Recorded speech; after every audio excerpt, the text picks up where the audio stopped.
Hi there guys, welcome back to another video, and in this week's video I'm going to be discussing how I personally manage my money. Now when it comes to money management, I think it is essential for anybody who is trying to create wealth for themselves. So in this week's video I'm going to be breaking it down in terms of percentages in how I essentially manage my money, what percentage goes to investing, what percentage goes into saving, and so on and so on. So without further ado, let's just jump straight into it. So with all of these percentages, I've done them in order from importance to least important. So the first 10% goes into what I like to call an emergency fund.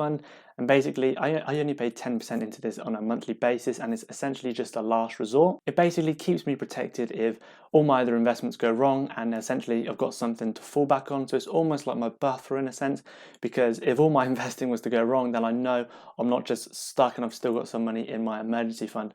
Now again, this would be perfect for a time like this when some people don't have jobs. You could hopefully rely on this emergency fund. So that's why a lot of people tend to save around 6 to 12 months of their annual salary. Now with an emergency fund, it doesn't have to be anything crazy. I only do 10%, and again, that's 12 times you're doing it a year. So year on year, that's going to add up and it's going to build up a really nice cash pot for you, just in case worst comes to worst. So that's the first thing I always do. It's always the 10% emergency fund first. That goes in before I can do anything else with my money. The next 30% of my income goes straight into my savings.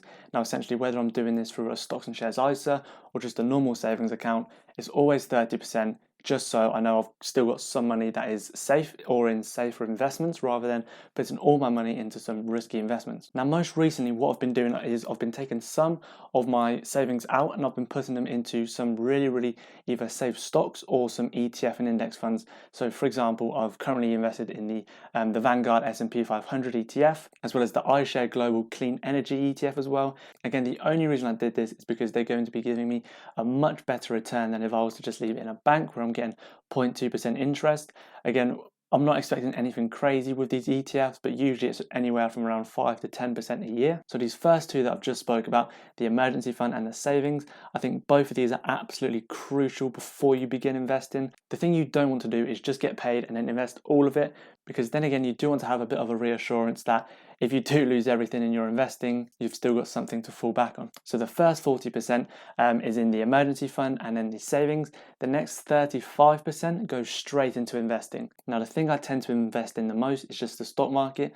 So whether I'm putting that in some high risk stocks, medium or low risk stocks, that's usually where the 35% of my income would go. Again, I am trying to diversify this. So for example, I know physical gold is really good, but just in some other commodities really. On top of that, I'm also looking into crypto as well. I know I'm going to jump on the train a bit too late on that one, but it's something I'm not too clued up on, but I know it does have a really strong future. So again, this 35% is crucial for me. It's what I enjoy doing the most. But before I do invest that 35% of my income, I need to ensure that I've got 30% in savings and 10% in my emergency fund, just in case this 35% was to go down the drain really. But obviously when it comes to investing, you need to be as cautious as possible. You need to do all your due diligence before making an investment. Again, you are going to lose money. I've lost a lot of money, but then you are going to learn from these as well. The one thing you don't want to do is just jump on trends as well. Now I know last week, especially with GameStop and AMC, a lot of people did jump on the trend, I myself included. A lot of people made a lot of money, but then some people also did lose a lot of money as well. So again, it's just about doing the correct due diligence on the specific investment. So we've done the 10% emergency fund, the 30% savings, the 35% in investing. So that last 25% goes straight into spending. So with this 25% of spending, it's not a target to hit. It's just the maximum I allow myself to do. This usually would consist of just day-to-day expenditures.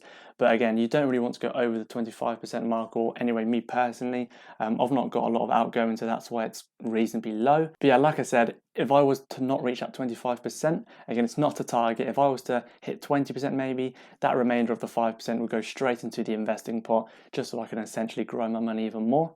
Now, with this 25%, it's going to differ for you because, again, you might have specific outgoings that you need to do. Just like all of these, my 10%, 30, 35%, and then 25% rule, that's what I do. That's what works for me the best. You might need to work out what works best for you as well. Whether you want to save more or invest more, or have a higher emergency fund, or maybe you want to spend more. But again, it's just about being kind of diverse with how you manage your money. You don't want to just have everything go into one thing. Like you don't want to spend the whole 100% on just stupid stuff. Likewise, you don't want to be investing the whole 100% because if everything goes wrong, then you could lose a lot of money. So again, that's just how I manage my money. It's very small, it's very effective though, and basically it just helps me keep organized with my finances. I've got a personal spreadsheet that I use in order to track my expenditures, but again, it really does just come down to you and what works for you. However, the main thing that I think everyone should take away from this is managing your money is by far one of the most important things you need to do. Of course, money isn't everything, but you do need to be able to manage it just so you know that you do have a safe future ahead. And that's all for this video, guys. I hope you really enjoyed. I hope you took away some learning curves as well. If you did enjoy, please do remember to like and subscribe. And until next week, I'll see you soon.